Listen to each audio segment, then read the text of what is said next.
فرمایا ان الذین آمنوا وعملوا الصالحات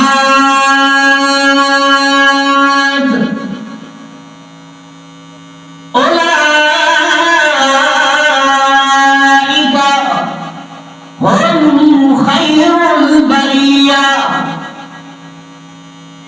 بے شک وہ لوگ ان الذین آمنوا، بے شک وہ لوگ جو ایمان لائے، وعملوا الصالحات، اور صرف زبانی کلامی دعویٰ نہیں ہے بلکہ اس ایمان کا اظہار بھی نیک اعمال سے کرتے رہے، نماز بھی، روزہ بھی، حج بھی، زکات بھی، حقوق اللہ بھی، حقوق العباد بھی وہ کرتے رہے ہیں۔ ایمان کا تقاضا ہے، صرف زبانی کلامی دعویٰ نہیں۔ جیسا شاعر نے فرمایا زبان سے کہہ بھی دیا لا الہ تو کیا حاصل، زبان سے کہہ بھی دیا لا الہ تو کیا حاصل، دل و جان مسلمان نہیں تو کچھ بھی نہیں۔ صرف زبانی کلامی دعویٰ نہیں کرتے ہیں بلکہ وعمل الصالحات، نیک عمل بھی کرتے ہیں۔ اب نیک عمل کون سے ہوتے ہیں؟ مفسرین نے فرمایا کہ نیک عمل کیا ہے؟ ایک آدمی عمل کرتا ہے، فرمایا اس کے اندر اللہ کی رضا بھی ہونی چاہیے، عمل کیا؟ اور نمبر 2 دوسری شرط یہ ہے عمل نبی مہربان صلی اللہ علیہ وسلم کی سنت کے مطابق ادا کرنا چاہیے۔ اللہ کی رضا تو ہے لیکن نبی مہربان صلی اللہ علیہ وسلم کی سنت موجود نہیں ہے تو وہ عمل صالح نہیں بنتا ہے، نیک عمل نہیں بنتا ہے۔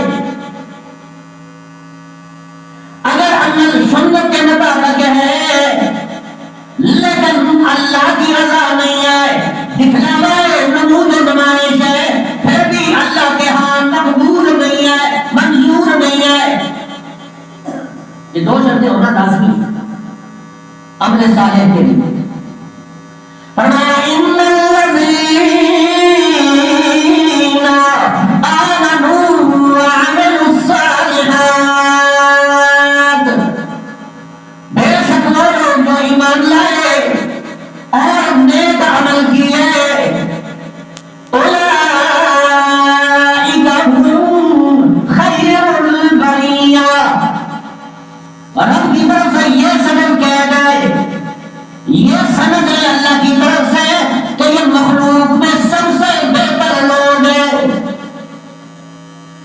خیر والے لوگ، وہ ایمان اور عمل صالح یہ خیر کی علامت ہے، بہتری کی علامت ہے۔ جو لوگ بہتری چاہتے ہیں گویا انہیں چاہیے کہ ایمان اور عمل صالح یہ 2 صفتیں اس کے اندر ہونی چاہیے۔ اور آج کل لوگ کہتے ہیں کوئی بات ہو جائے ہم سے تو کافر بہتر ہے، ہم سے کافر بہتر ہے، دیکھو نہیں مسلمان یہی عمل کرتے ہیں، ہم سے تو کافر بہتر ہے۔ اللہ تعالیٰ نے فرمایا نہیں، ایمان کی دولت رکھنے والا آدمی ساری کائنات کے اندر مجھے سب سے زیادہ محبوب ہے، مخلوق میں سب سے بہتر انسان ہے۔ ہاں عمل کے اندر کوتاہی ہو سکتی ہے، غلطیاں ہو سکتی ہیں، لیکن ایمان اللہ کے ہاں قبول ہے۔ اور کافر لوگ جتنے بھی نیکیاں کرتے رہے، جتنے بھی اچھے کام کرتے رہے، لیکن وہ عمل صالح نہیں ہو سکتا، کیوں؟ ایمان سے خالی ہے، اس وجہ سے۔ اور ایمان کو کم تر بھی نہیں سمجھنا چاہیے۔ ایمان کی کیا ساری کامیابی ہے؟ اس لیے گنہگار آدمی گناہوں کی لیکن بار آ کر وہ جنت میں چلا جائے گا، اور کافر آدمی وہ کبھی بھی جنت میں نہیں جائے گا۔ تو بہترین مخلوق وہ لوگ ہیں جو ایماندار لوگ، اور بدترین لوگ کون سے ہیں؟ بدترین فرمایا ان شر الدواب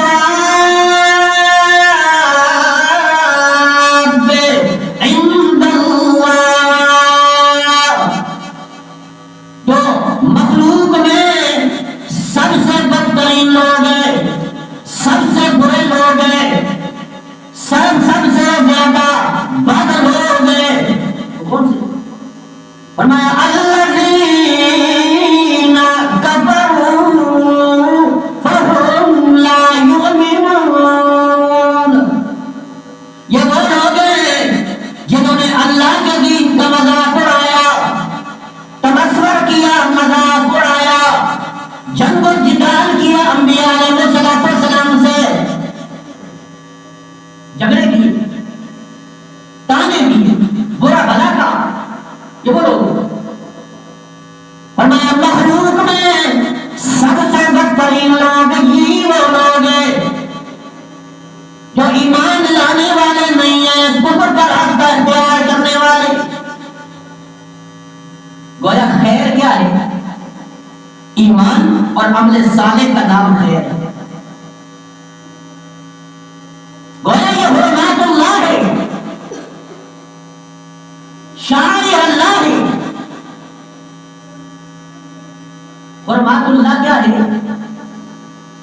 یعنی جن کی نسبت اللہ کی طرف ہے، ایمان اس میں پہلا حصہ ہے، پھر عمل صالح، مسلمان، اور شاعر اللہ میں اللہ کے گھر بھی آتے ہیں، مساجد، قرآن شاعر اللہ ہے، اذان یہ شاعر اللہ ہے،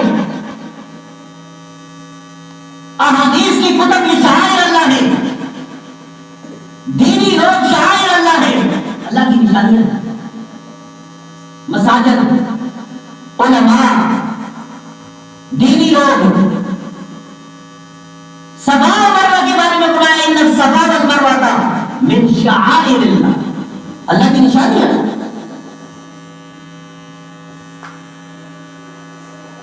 وَمَن يُعَظِّمْ شَعَائِرَ اللَّهِ فَإِنَّهَا مِن تَقْوَى الْقُلُوبِ،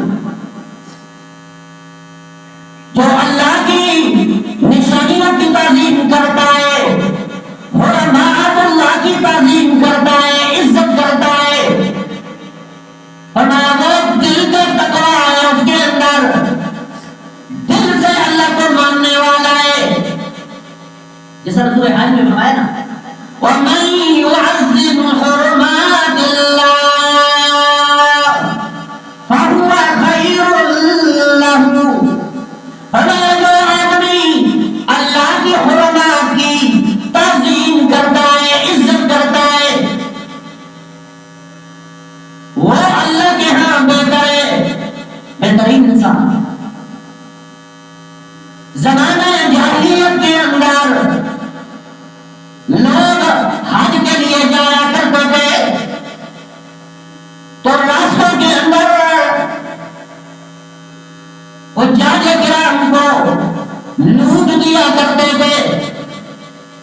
آج بھی آپ دیکھیں یہ مقبول دھندا جاری ہے، جو عمرہ کے لیے جاتے ہیں، حج کے لیے جاتے ہیں، ان سے چوری چکاری ان سے کر لی جاتی ہے، فراڈ اور دھوکے کے ساتھ ان سے پیسہ نکلوایا جاتا ہے، اور حتیٰ کہ قربانی کے جانور پہلے جایا کرتے تھے زمانہ جاہلیت کے اندر، اسے بھی لوٹ لیا۔ یہ بدبختی کی علامت ہے۔ گویا شاعر اللہ کی تعظیم کرنا یہ اللہ کی تعظیم ہے۔ مساجد ہے، بعض بدبخت لوگ یہاں پہ بھی چوری کرتے ہیں، اللہ کے گھروں میں اس لیے اکثر آتے ہیں چوری چکاری کے لیے، اللہ کے گھر کو نقصان پہنچانے کے لیے آتے ہیں۔ کتنی بڑی بدبختی ہے. یہ تو ایمان سے خالی آدمی کر سکتا ہے. کئی مسجدوں سے ٹوٹیاں اتار کے لے جاتے ہیں, چپل چرا کر لے جاتے ہیں. کتنی بڑی بدبختی ہے. نمازیوں کو تکلیف دی جاتی ہے. اللہ کے گھر میں چوری کرنا ایسا ہے گویا اللہ کے سامنے چیز کو اٹھا کر زبردستی لے جانا. یہ بھی ایمان نہیں کہ اللہ دیکھ رہا. تو فرمایا وَمَن يُعَظِّمْ حُرُمَاتِ اللَّهِ, جو اللہ کی حرمتوں کی عزت کرتا ہے, اللہ کے جو عزت والی چیز ہے, تعظیم والی, قدر والی, مقام والی چیزیں ہیں, ان کی عزت کرتا ہے, فَهُوَ خَيْرٌ لَّهُ, فرمایا وہ اس کے لیے بہتر ہے, اس کے لیے بہتر ہے. یعنی اللہ کے ہاں وہ آدمی بھی محترم ہے جو اللہ کی چیزوں کی عزت کرتا ہے, وہ اللہ کے ہاں عزت والا ہے. تو خیر والی چیزیں, خیر والے اعمال جس سے اللہ کے ہاں انسان کا مقام زیادہ ہوتا ہے, بلند ہوتا ہے, ان میں سے ایک چیز یہ بھی ہے. فرمایا وَمَن تَطَوَّعَ خَيْرًا فَهُوَ خَيْرٌ لَّهُ, اور جو کوئی شوق سے نیکی کرنا چاہے, فرائض کے علاوہ نیکی کرنا چاہے, فَهُوَ خَيْرٌ لَّهُ, وہ اس کے لیے بہت بہتر ہے. ایک تو ہوتا ہے فرائض کو ادا کرنا, وہ بھی بہتر ہے, لیکن فرائض کے ساتھ جو نوافل کے قائدی اہتمام کرتا ہے, نوافل بھی پڑھتا ہے, فرض نماز بھی ادا کی, ساتھ نوافل بھی پڑھتا ہے, فرض روزہ رکھ کے ساتھ نفلی روزہ بھی رکھتا ہے, تو فرمایا فَهُوَ خَيْرٌ لَّهُ, وہ بھی اس کے لیے بہت بہتر ہے, بہت بہتر. تو نفلی نماز کا جو لوگ اہتمام کرتے ہیں, اللہ کے ہاں بڑا مقام ہے. جس طرح حدیث شریف میں آتا ہے, بخاری شریف کی روایت ہے, فرمایا اللہ یزال عبدی یتقرب الی بالنوافل حتی احببتہ, میرے بندے جب نوافل کے ذریعے میرا قرب حاصل کرنے کی کوشش کرتا ہے, یہاں تک کہ میں اس کے ساتھ محبت کرنے لگ جاتا ہوں. ہاں فرض ادا کیے یہ تو اللہ کا حق تھا, لیکن نوافل کرنے سے اللہ کے ہاں انسان محبوب ترین بن جاتا ہے.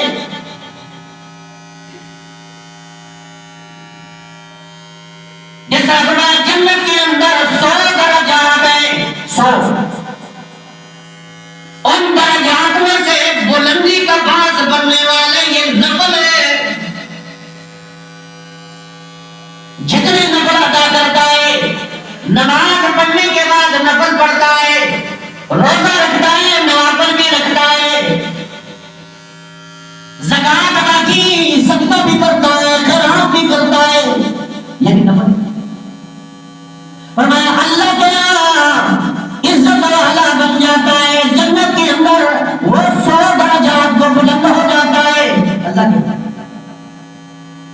اور سنن ابی داؤد کی روایت ہے کہ قیامت والے دن فرض نمازوں کی کمی جب ہو جائے گی تو اللہ کے فرشتوں سے کہیں گے, میرے فرشتوں میرے بندے کے نامہ اعمال میں دیکھو, نفلی نمازیں دیکھو, اگر نفل بھی ساتھ پڑے ہوئے ہیں اس کو اس کے اندر ڈال دو تاکہ فرائض کی کمی پوری ہو جائے.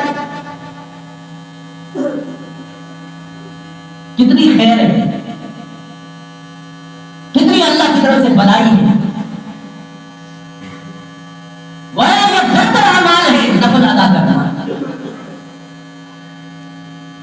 اور پھر فرمایا اللہ کریم نے کہ بہتری کی مرتبہ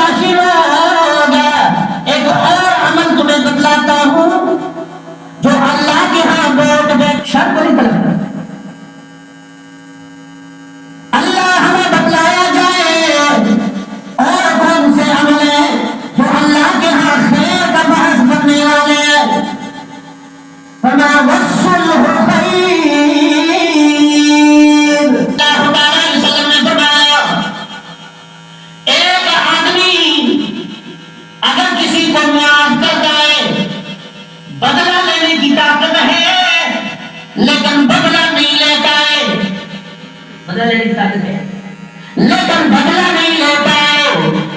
اللہ بتاتے ہیں انہیں اپنے جلال کی قسم ہے، جنت کے وسط کے اندر، چوک کے اندر اس کے لیے میں عالی شان محل بنا دیتا ہوں۔ وہ اپنی خواہشات کو دباتا ہے۔ آج تو بدلہ لینے کی بڑی جلدی ہوتی ہے، بڑی جرأت کے ساتھ بدلہ لیتے ہیں۔ فرمایا خیر ہے صلح کرنا، معاملے کو اچھے انداز سے حل کرنا، یہ خیر کی علامت ہے۔ اور صلح کرنا خیر اس اعتبار سے ہے کہ جو آدمی صلح کرتا ہے اس کی زندگی میں اللہ سکون ڈالتا ہے، اطمینان ڈالتا ہے۔ اور حضرت ابو درداء رضی اللہ تعالیٰ عنہ کی روایت کہ نبی اکرم صلی اللہ علیہ وسلم نے فرمایا الا اخبركم بافضل من درجة الصيام والصلاة والصدقة۔ اے میرے صحابہ، کیا میں تمہیں نہ بتلاؤں کہ نماز، روزہ، صدقات سے بھی زیادہ بہتر اور افضل ترین عمل کیا میں تمہیں نہ بتلاؤں؟ کیونکہ وہ صحابہ تھے، دین کی قدر تھی، دین کے لیے قربانیاں دی۔ آج ہمیں قدر اس وجہ سے نہیں ہے کہ ہم مسلمانوں کے گھرانے میں پیدا ہوئے، وطن سے بے وطن ہوئے، اپنے بچوں کو قربان کیا ہے، مال کو قربان کیا ہے۔ نہیں، صحابہ کرام نے ایسے کیا، اس وجہ سے دین کی قدر کی ہوگی۔ فرمایا نبی اکرم صلی اللہ تعالی علیہ وسلم نے الا اخبركم بافضل من درجة الصيام والصلاة والصدقة۔ اے میرے صحابہ، کیا میں تمہیں ایسا عمل نہ بتلاؤں جو نماز، روزہ، کیوں نہیں ہمیں بتلایا جائے؟ وہ کون سے عمل؟ تو نبی اکرم صلی اللہ علیہ وسلم نے فرمایا اصلاح ذات البین۔ فرمایا آپس میں صلح کرنا، آپس میں صلح کرنا، کسی سے زبان سے، ہاتھ سے کوئی کسی قسم کی زیادتی ہو جائے تو اسے اللہ کے ہاں معاف کر دینا عظیم ترین، افضل ترین عمل ہے۔ کون کرتا ہے یہ خیر کا کام؟ کوئی جرأت کرتا ہے۔ اور پھر فرمایا خیر والے اعمال، بہتری والے اعمال، اللہ کے ہاں درجات کی بلندی والے اعمال کون سے؟ تو نبی اکرم صلی اللہ علیہ وسلم نے فرمایا کہ افضل ترین خیر والے اعمال کون سے ہیں؟ فرمایا یا ایھا الذین آمنوا اذا نودی للصلاة من یوم الجمعہ۔ اے ایمان والو، جب تمہیں پکارا جائے جمعے کی نماز کے لیے تو فَسَعُوا إِلَىٰ ذِكْرِ اللَّهِ، اللہ کے ذکر کی طرف دوڑو۔ وَذَرُوا الْبَيْعَ، اور غیبت کو چھوڑ دو، یعنی غیبت جیسی اہم ترین امور اور کام بھی ترک کر دو، چھوڑ دو۔ ذَلِكُمْ خَيْرٌ لَكُمْ، یہ تمہارے لیے بہتر ہے۔ ان میں بہتری نہیں ہے، غیبت میں بہتری نہیں ہے۔ جب نماز کے لیے پکارا جائے جمعے کی، اس وقت تجارت میں، لین دین میں، دنیاوی امور میں بہتری نہیں ہے۔ ذَلِكُمْ خَيْرٌ لَكُمْ إِن كُنتُمْ تَعْلَمُونَ۔ اگر تم جانتے ہو تو اس جمعہ پڑھنے میں تمہارے لیے خیر ہے۔ کیا خیر ہے؟ نبی اکرم صلی اللہ علیہ وسلم نے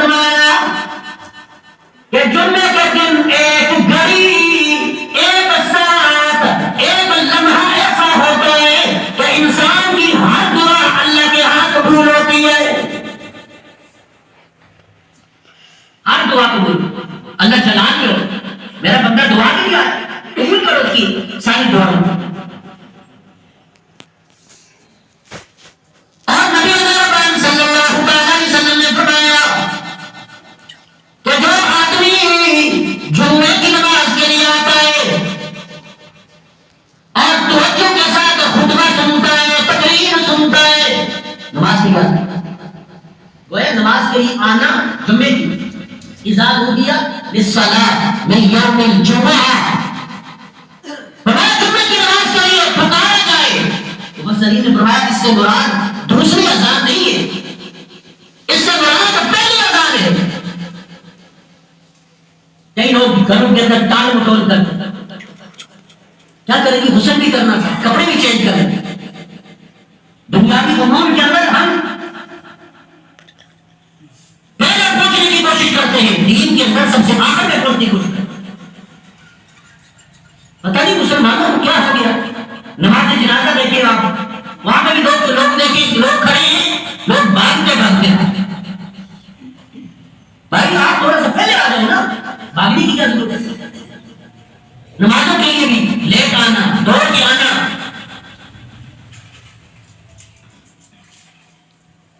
نماز کے لیے آؤ تو مراد پہلی اذان ہے. اور جس وقت خطبے کے لیے آپ آ رہے ہوتے ہیں، حدیث میں آتا ہے اس وقت تو تمام فرشتے اپنے رجسٹر بند کر کے خطبہ سننے کے لیے وہ بھی بیٹھ جاتے. آپ کو صرف نماز کا ثواب ہوا، ظہر کی نماز، جمعے کا ثواب ہوا. تو نبی اکرم صلی اللہ علیہ وسلم نے فرمایا جو آدمی پہلے آتا ہے، خطبہ سنتا ہے توجہ کے ساتھ. یہ سنن ابو داؤد، سنن ابن ماجہ اور ترمذی شریف کی روایت ہے. اور ہمارا ایمان ہے رسول اللہ صلی اللہ تعالی علیہ وسلم نے جو فرمایا ہے وہ پتھر پہ لکیر ہو سکتی ہے، کبھی جھوٹ اس میں نہیں آ سکتا. فرمایا نبی اکرم صلی اللہ تعالی علیہ وسلم نے جو نماز کے لیے، جمعے کی نماز کے لیے آتا ہے، توجہ سے سنتا ہے نماز، خطبہ سنتا ہے، توجہ سے تقریر سنتا ہے، کان لہ بکل خطوۃ عمل سنۃ اجرھا صیامھا وقیامھا. کان لہ بکل خطوۃ، جب وہ آتا ہے ہر قدم پر اس کو اتنا ثواب ملتا ہے کہ عمل سنت اجر صیامھا وقیامھا، ایک سال کے روزے اور ایک سال کے قیام کا ثواب اس کو ہوتا ہے. کتنا اجر ہے اللہ کے گھر میں آنے کا جمعے کے دن. اور ہم سستیاں کرتے ہیں، کر لیا کرتے ہیں. نماز کے لیے اس وقت آتے ہیں جب خطبہ شروع ہونے والا ہوتا ہے. تو فرمایا بہتر وہ لوگ ہیں جو جمعے کی نماز کے لیے پہلے آتے ہیں، پہلی اذان کے ساتھ آتے ہیں. اللہ کے ہاں اس کے درجے بھی بلند ہیں، اللہ کے ساتھ ہاں اس کا مقام بھی، اور اسے اجر و ثواب سے بھی نوازا جاتا ہے. اللہ سے دعا ہے اللہ ہمیں قرآن و سنت کی سچی تعلیمات پہ عمل کی توفیق نصیب فرمائے. وآخر دعوانا ان الحمدللہ رب العالمین.